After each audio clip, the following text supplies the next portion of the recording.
Hi, and welcome to the X22 Report. My name is Dave, and this is episode 400, and today's date is June 25th, 2014, and the title of this episode is The Next False Flag Event Will Be Far Deadlier Than 9/11. And McCain is out there, and he is telling us that this next event that's going to occur is going to be far deadlier than anything that we've seen before, even 9/11. Now, what are they trying to tell us? They are trying to tell us there is an event on its way, and it will be a false flag event to bring us into war. And what they need to do is they need to get us into Syria somehow, some way, and this has been their plan all along, and we knew this was coming.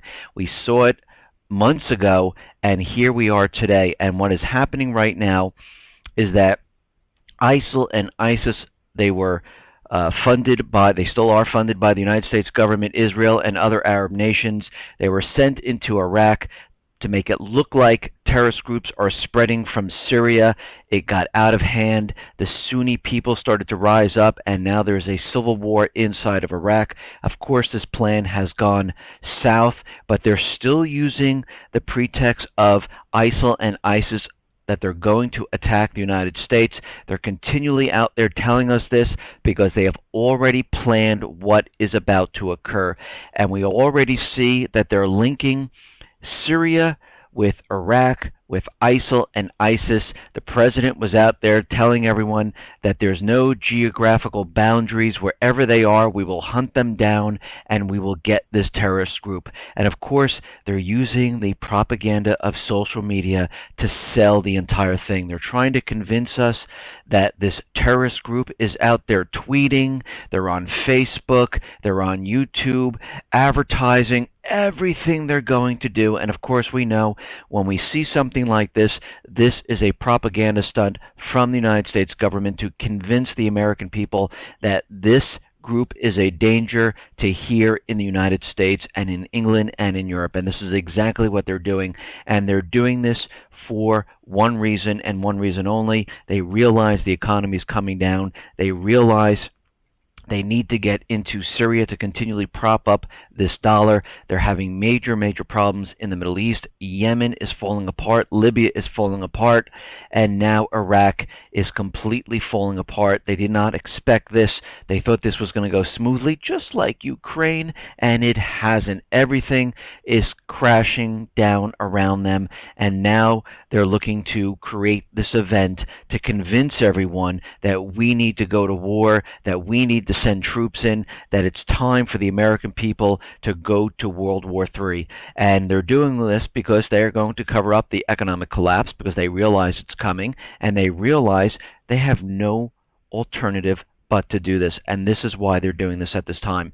And we can see right now that they will not stop. They are pushing this agenda forward, and we are definitely going to see something occur. Let's get into the economic collapse news. And of course, we know the economy is really going down the toilet here. And of course, the United States government and other agencies are out there telling us that the first quarter was terrible because of bad weather, but thank God it's a 0.5% positive range in GDP. Then of course they came back and they revised it to negative 1%, and they revised it again to negative 1.8%, and then now today they're saying, well, it's really like a negative 2.9%. And you have to remember, they recalculated GDP. They threw in research and development. They went all the way back to 1929, recalculated all the way up to the present time to keep GDP in the positive range, and now it is falling apart. This has nothing to do with the winter weather. This has to do with people do not have work. People are not spending. There's no manufacturing, and the entire economy is a complete illusion. And of course, we understand that they created Obamacare to raise revenue, and they thought this was going to help the economy. Well, what we're finding out is that the real reason GDP completely collapsed upon itself was because of Obamacare. The second and final revision of the first quarter GDP, what happened was, instead of Obamacare contributing $40 billion to real GDP in the first quarter, Obamacare magically ended up subtracting $6.4 billion from GDP, and the whole thing came tumbling down. Obamacare is a complete failure. It did not do what it was supposed to do. It is not giving health benefits to pretty much anyone. But don't worry, Goldman Sachs is out there and they're saying, well, we had some bad weather and yeah, we revised it down a little bit, but now we're looking at all the statistics and all the illusion-based information, and we see that GDP is going to grow to 4% in the second quarter of this year. It really looks good. I think we're going to really have a fantastic recovery. Now, why are they doing this? They're doing this to convince everyone that we are headed to this amazing recovery and everything is going to be fine. But we know this is not the truth. Now, durable goods, they have also tumbled. Durable goods orders tumbled to 1.0%. This is the biggest miss in 2014. And we're also seeing this week that mortgage applications and refinancing applications have fallen again. Now, they've told us that we're in this fantastic real estate surge. People are buying like crazy, and of course they're going back to May where we had a little bump up. But since that time period, the mortgage applications, the refinancing applications have been plummeting every single week after that. It has not been getting better. It has been getting worse. Now, the Baltic Dry Index is down 60% year to date. This is absolutely awful. This is a indicator of how the economy is doing, and right now it shows that the economy is headed for a complete collapse. This is what we are seeing. And the mainstream media is out there, the corporate media, and this is coming out of the Financial Times, the banking intelligence subsidiary, The Banker, and they are even reporting right now that the U.S., this is the title of the article, the U.S. dollar domination is coming to an end. They're starting to realize that, you know what? We are at the end of the dollar cycle. It is starting to collapse, and this is why our fearless leaders, the U.S. government, the central bankers are out there promoting war, creating this event to bring us into war, to cover up this entire meltdown of the economic system. And this is why they created DHS. This is why they created all these laws. This is why they've been trying to take away their rights and to disarm the people. And now we're all it's all coming together, and we see that it is moving very quickly. Now, out in Singapore, officials out there are saying, yes, there are problems out in the economic world, and right now, this is the uneasy calm before the major storm. And right now, the Monetary Authority of Singapore said last night at a dinner that an uneasy calm seems to have settled in markets and that we remain in uncharted waters. He is telling the banks to get ready for something to happen. Make sure they have enough capital because they feel that a big collapse is coming. And we can see this is building up all around in every single industry right now. Everyone has this uneasy feeling that something terrible is about to happen, and there is something terrible. It's called the collapse. Now, we understand that the Obama administration has been bringing up these immigrants down in the Texas area. They're coming from Central America through Mexico, and of course, nobody can understand how they're getting from Central America through Mexico into the United States. It is children. They're trying to pass this immigration bill, and of course the Obama administration is making a crisis. They don't want the corporate media down there. They don't want anyone reporting on it. We have Texas down there, the governor of Texas, they're trying to call in the National Guard. We have militia showing up, making a man wall, and all of a sudden we get this order for about 42,000 pairs of underwear for these immigrants coming over the border. Now, when we look at this whole entire situation, we have to really look at pretty much everything that's going on here. And let's just think about this for a second. The United States government, the central bankers, have been telling us that terrorists are coming into the country. You have to be scanned, they have to pat you down, coming into the airport, sporting events. They have to strip search you, and they need to do all this, and they have to take away your rights because of terrorism. So now we have people just coming over the border without any type of checks or anything. So how is this terrorism thing really serious if they're just letting this happen? Because right now what we're seeing is that the Border Patrol kind of like disappeared from the area, and the borders now are just collapsing, and they're just coming over in droves. So this terrorism thing doesn't seem so serious like they've been making it out to be. And of course we know this was to instill fear in the people. And also what we're seeing is that they're paying money to house these people, to shower these people, to clothe these people. What about the people in Detroit that have lost their homes, that are out on the street? What about all the homeless who've lost their jobs, who can't make ends meet? Where is the help for these people? Non-existent. But here we are giving help to a manufactured crisis, and that's exactly what it is. This has been ginned up to do many different things, to help pass the immigration bill, to probably put them on Obamacare, to bring in low-wage workers, to increase the debt through the United States, and eventually have these people join the armed forces so we have a force to fight. And of course, they will be allowed to vote. So we can see this is being used for many different reasons, and this was completely set up by the Obama administration. We know back in January, they put ads out there looking for escorts to escort these people, and we can see this whole thing is a complete and utter setup. Now, the Supreme Court ruled that cops now need a warrant to search cell phone data. Well, they always really needed this. They cannot search through your personal items without a search warrant. I don't care if it's electronic, paper, it doesn't matter. It's just the form of medium that it is on. It makes no difference. It is your personal information. And we really don't need the Supreme Court to tell us this, that we know that, yes, this is my personal information. You can't read it. Just like you had a folded up pieces of paper, they can't open it and read it. The same thing with the phone. They can't go into your phone and read your personal information. Who cares if it's on an electronic piece of paper inside your phone? It makes no difference. But they've ruled, and it's in our favor, finally, that they need a warrant. Well, they pretty much need a warrant for everything. And also the federal judge says the no-fly list rules are unconstitutional. Really? Putting people on a list saying that they can't fly because they're suspected of being a terrorist, and you're not allowed to look at the list, and you can't understand why you've been put on it? Well, of course it's unconstitutional.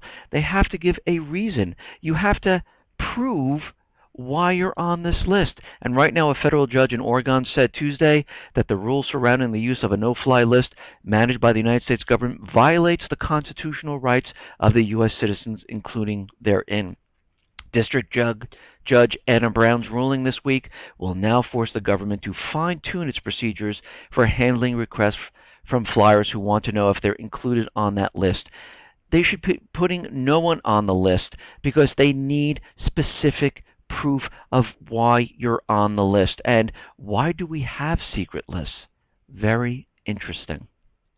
Now, the ACLU is out there, and they are saying that the police forces around the country are being militarized, and this is not a good sign of things to come because they're treating citizens like the enemy.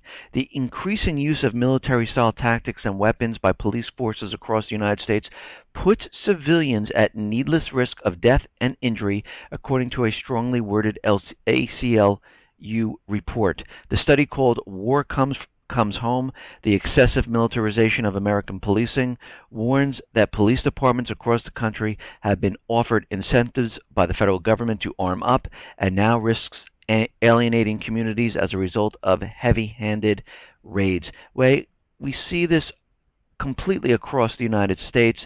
Every single local law enforcement is now coming into compliance with DHS. They're getting electronic surveillance equipment, they're getting machine guns, they're getting military garb, they're getting tanks, they're getting pretty much everything because they realize that they need to bring all the local law enforcement into compliance with DHS because they need their help maintaining control over the situation when the economy comes tumbling down. And they need to control the American people because most of the people will be rioting because it will take them by surprise. They will be really shocked to see what is going to happen, that their money will be worthless, that there will be no food in the markets. People will be ransacking all different areas. And the government is afraid that these people might rise up and try to remove them from power. And this is why they needed to implement this strategy to control the American people and, of course, take those people from the streets who are a threat to the government and remove them from the situation. And this is why we see all of this happening throughout the last couple of years. Now, they are really pushing Boko Haram right now, and of course, they're doing this because no one's really paying attention. And of course, whatever's happening in Nigeria should be the focus of the Nigerian government and police forces there. It should have nothing to do with the United States. I don't know why the United States needs to get involved in all of this. Well, of course I do. Because wherever China is, that's where the United States has to be. They cannot let China get the natural resources of these countries. The central bankers want the natural resources of all these countries, and this is why we're down there. It has nothing to do with terrorism. It has nothing to do with Boko Haram. This is the story they're using to create the illusion of why the United States needs to be down there. But right now, Boko Haram, now they're saying they have abducted about 60 women and young girls in the past week, and all of a sudden, Boko Haram decided to create this explosion through the Nigerian mall that killed 19 people. Boko Haram just decided to do this, and they are really intensifying this because they really want U.S. troops inside Nigeria. The Nigerian government has been saying, no, we don't want you in here, and they're going to continually push this until they say, okay, you can come into the country. Because you have to remember, Nigeria and China, they are buddy-buddy. China is bringing in billions and billions of dollars into Nigeria to build up their infrastructure, help them extract natural resources like gold and oil, lithium, and many other things in Nigeria. And the central bankers want a piece of this. They don't want China having this type of grip on there. And many of the countries in Africa right now are removing the dollar from the reserves, ramping up the yuan renminbi into their reserves. And of course, we understand that Kenya is the clearinghouse for the Chinese yuan and renminbi. Now, Putin right now is saying that Russia is considering banning state companies and other strategically important firms from holding accounts at foreign-owned banks. Russia is considering banning these companies because they're afraid of more sanctions that are coming. Yesterday, I reported on Russia saying, where President Putin was asking the Russian parliament to pretty much repeal the military usage in Ukraine. And right now, the Russian Federation Council has voted to repeal the legislation which allows the use of Russian armed forces on the territory of Ukraine. So they removed that right now, and right now, Putin and Russia are completely saying, listen, we removed this. We never had any intentions whatsoever of invading Ukraine. We left it up to the people. The people are deciding. Now, of course, the United States is out there saying, well, since Russia has done this, we're going to maybe not place sanctions on the Russian country itself, because we were just about to do that. We were about to place sanctions on many of the different sectors and on Russia, and right now, since Russia made this move, we're going to back off a little bit, but continually work with these sanctions and put them into place and get them and have them ready just in case Russia decides to change their mind. And of course, we know for a fact they were never going to place these sanctions on different Russian sectors and on the Russian government itself in the country, because they understand that the U.S. economy, the European nations are completely falling apart. And if they did this, it would have a boomerang effect, and it would bring the European economy and the United States economy to its knees. The people would look at this and say, you just placed sanctions on Russia and our economy is collapsing.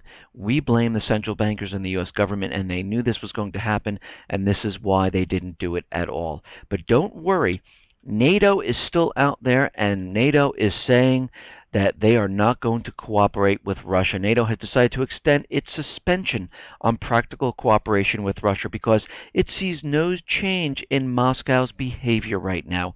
And this is coming from NATO Secretary General Rasmussen. Now, Rasmussen is looking to present a plan to Ukraine and have them have them being brought into the fold of NATO. NATO Secretary General Rasmussen presented the alliance plan to bolster Ukraine's defense capabilities. And of course, this was the plan from the start. The United States government, central bankers, the EU wanted Ukraine on the EU system because Yankovic decided he would rather go with Russia than with the EU system, because he looked at all the countries throughout Europe and say, wow, a lot of these are in a huge amount of debt, and most of the people don't have jobs. So I'm going to go with Russia. And all of a sudden, we saw the coup d'etat take effect because they couldn't allow this to happen, and the United States central bankers and the European nations, the EU, decided to step in and kick out the government, the elected government, place in a puppet regime, and all of a sudden, at that point, things started really started falling apart, where Crimea voted to be separate and apart from Ukraine. Southeastern section decided to be separate and apart from Ukraine, and their whole plan completely fell apart. They lost everything they thought they were going to gain, and right now it's all falling apart. Okay, now the tribes in Yemen, they are really pushing to remove the puppet regime in Yemen right now. These anti-government tribes have disrupted Yemen's energy sector. They've taken over, looks like an oil firm, and the oil firm had to suspend operations right now. They cut all crude delivery, and they're saying that because of these anti-government tribes, they cannot produce the oil, and you can see they're really pushing their agenda. Now, of course, the United States government, central bankers are trying to link all of this with ISIL and ISIS. The Yemeni president is out there saying that, no, these tribes, they're not Yemen people, they're foreigners. They're not real people of these country. And of course, the people of the country say, no, we are the tribes of Yemen, and we want you out of office, we want the central bankers out of here, and we want the United States government out there. And this is why they call everyone Al-Qaeda in each one of these countries, because Congress allows the president to use drones on Al-Qaeda terrorists. If they called them the people of the government, they couldn't do this, and this is why they've been using drones all this time. They've been pounding and pounding and killing innocent people who just want their country back. Now, Kerry is going to discuss the Iraq crisis with NATO right now. He is off flying to Brussels to talk to NATO about how they can invade Iraq and then get into Syria. And he is talking to them, and we'll see what their plan will be once they come out and execute it. Now, it looks like John Kerry was in Iraq, as we know, and it looks like he was talking to Maliki to include other parts of Iraq, like the Sunnis and the Kurds, and bring them together. And right now, Maliki rejects call for a salvation government. Iraq's Prime Minister Maliki has rejected international appeals for a new, inclusive new government. He said an emergency salvation government will represent a coup against Iraq's constitution. German Chancellor Angela Merkel has said Iraq should be pressured to usher in a new inclusive government. Barack Obama has discussed the crisis in Iraq in a phone call with Britain's Prime Minister David Cameron, and U.S. Secretary of State John Kerry has insisted that the deployment of American military forces is not intervention in Iraq's affairs. Well, of course it is. They're bringing them in there. They're looking to get, they're bringing in 300 military advisors, which we know they are not, and parts of them are on a special covert mission. What that mission is, we will have to see. Now, it looks like the Sunni militants have really gained a lot here. It looks like they're controlling most of the central swath of Iraq, and they are gaining on many of the cities right now. And this is a mixture of ISIL and ISIS and the Sunni people who have taking the opportunity to use this as a civil war, and it is growing. The tribes are joining in, and this movement is growing. But again, the United States government is using ISIS and ISIL to show everyone that there's terrorism there, that they're going to hit the United States, and we should all be afraid. Now, the Sunni militants in Iraq, they've taken control of several small oil fields now. They already have the Baji oil refinery. The militants led by the Islamic State of Iraq and Syria Levant, this is what coming out of the news. That's what they call it. Now they're saying they're being led by ISIS and ISIL. No, this is a separate civil war going on by the people here in Iraq. These are the Sunnis, and then we have the United States, Israel, Arab nation-controlled ISIS group, and they're intertwined. And right now what we're seeing is that they've taken over the Ageil oil fields, which produce about 28,000 barrels a day, and they are, controlling the refinery, they're controlling the oil fields, and they are really they're right now headed towards Baghdad, and what most of the people are saying now is Baghdad might fall because the amount of troops that are headed there is growing but exponentially as they approach Baghdad. Now, of course, what we're seeing right now is that the United States government, the central bankers, they like to make this link between ISIS, ISIL, and Syria, and it seems like they're doing it. Because if we have to remember, the president said it doesn't matter the geographical location of the group, the terrorist group is the terrorist group, and we will go anywhere we have to get them. And what I'm seeing is something a little differently than what other people are reporting. We hear that Syrian warplanes, and this is coming out of the United States press, and they are saying that Syrian warplanes strike in Iraq, killing 57 civilians. Reports that Syrian warplanes carried out a cross-border attack on Iraqi towns this week is further evidence of the blurring between the two countries' borders as they face an offensive by Islamic extremists. At least 57 Iraqi civilians were killed and more than 120 others were wounded by what local officials say were Syrian warplanes that struck several border areas of the Anbar province Tuesday. The reports of the Syrian incursion into Iraq is a reminder that the civil war in Syria and the unrest in Iraq are not isolated, but linked in ways that threaten the security of both. Unfortunately, the Syrian regime carried out barbarian attacks against civilians in Anbar province. And they are out there telling everyone that yes, it was Syria, they just flew in, they killed civilians, and this is uncalled for. Of course, Syria's out there saying, we did not fly into Iraq whatsoever. We didn't do it, and this is coming out of the United States press. Now, what I think what they're trying to do is they're trying to link and show that Syria is killing people in Iraq right now, and the United States government is going after ISIL and ISIS, which is between Syria and Iraq, and we can see that it's blurring the line, and we might have to go into Syria to stop this, and they're making it seem like Syria now might be invading Iraq, and all this is being used to create the illusion that they have to go into Syria, and they're going to continually do this. And there are many different ways they can do this.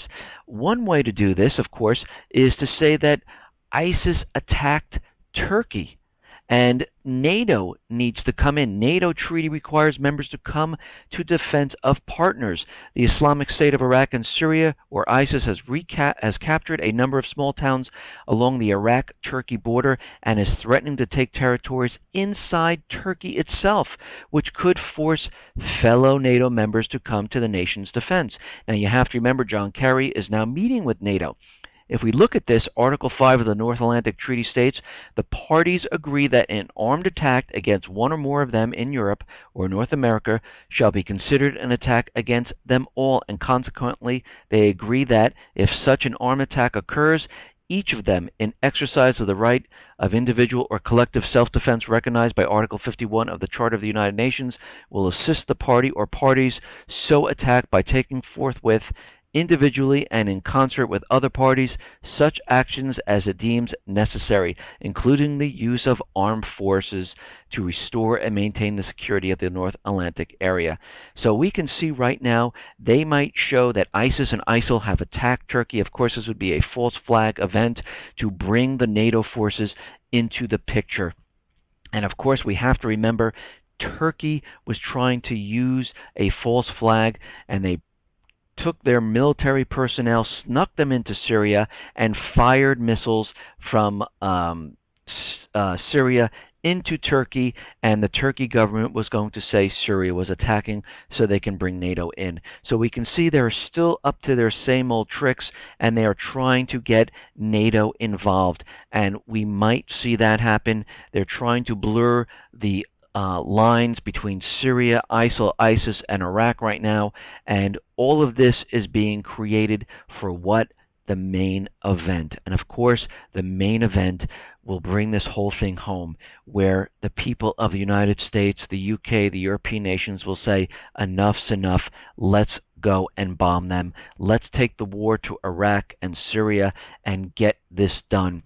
Right now, Dick Cheney is out there, and I mentioned this in the beginning of the report. He is saying that the next terrorist attack will be far deadlier than 9/11. I think there will be another attack, and next time I think it's likely to be far deadlier. Now, of course, he is pushing this out there, and they're continually using this propaganda to convince everyone that it will be ISIS and ISIL who is doing this. Now, they're using a lot of social media, Twitter, to convince everyone, and they're keeping this on the corporate media to make us believe that something's going to happen. This also goes on to say that the Islamic State of Iraq and Levant plans to use the territory it has recently secured as a launching pad for attacking the U.S. homeland, according to a new congressional report that cites comments by the leader of the al-Qaeda-linked militant group. Several leading representatives of the U.S. intelligence community have stated that ISIL maintains training camps in Iraq and Syria, has the intent to attack the United States, and is reportedly recruiting and training individuals to do so. Well, really? It quotes al-Baghdadi threatening the U.S., "Know, O defender of the cross, that a proxy war will not help you in the Levant, just as it will not help you in Iraq. Soon you will be in direct conflict, God permitting, against your will." And that was a quote from al-Baghdadi. And they are really pushing this agenda hard. They haven't let up.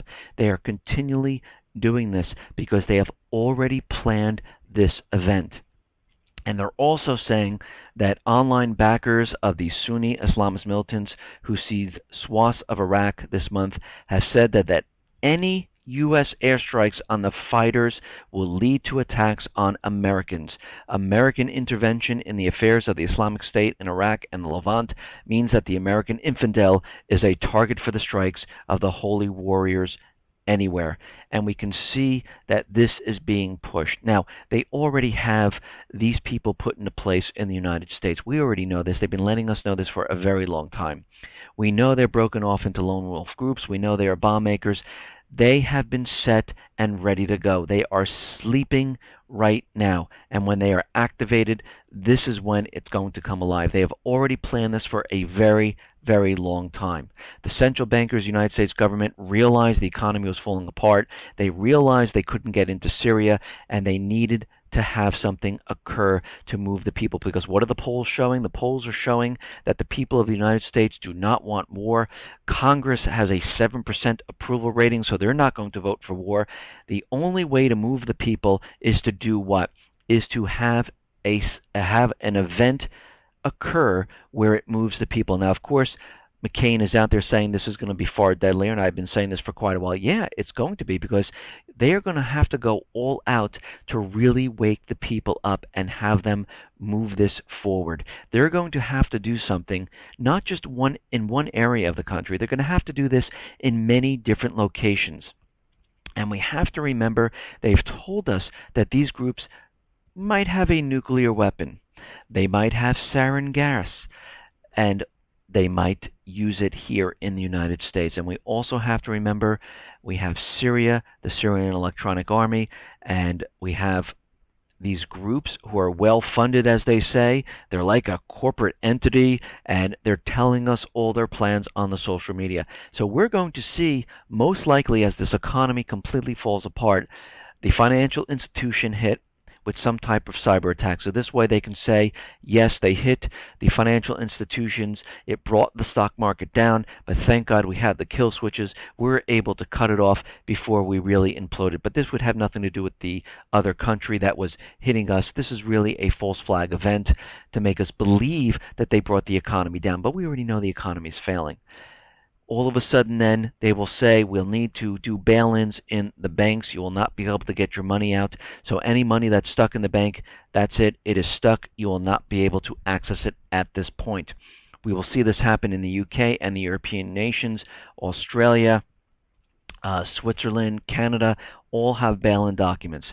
Then we're going to see certain different chemical attacks throughout the United States, and most could be a nuclear type of weapon which would explode, could be a dirty nuke of some type, but it's going to happen in many different cities because they need to get the attention of people to realize that something is happening. We will see the power go out in many different cities because of cyber attacks and physical attacks.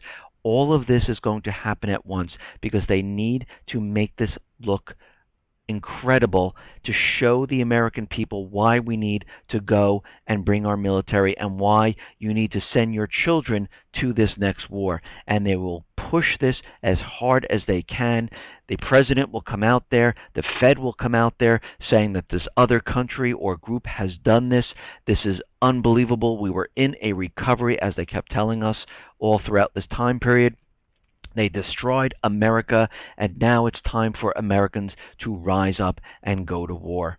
And this is what's going to happen. He's going to say the Fed has graciously said they will continue with quantitative easing. They will pump more money into the system because what will be happening at that time is countries around the world will start dropping treasury bonds, removing the dollar from reserves. So who has to pick up the slack but the Federal Reserve? Of course, we won't hear any of this because the corporate media will be blacked out about all of this.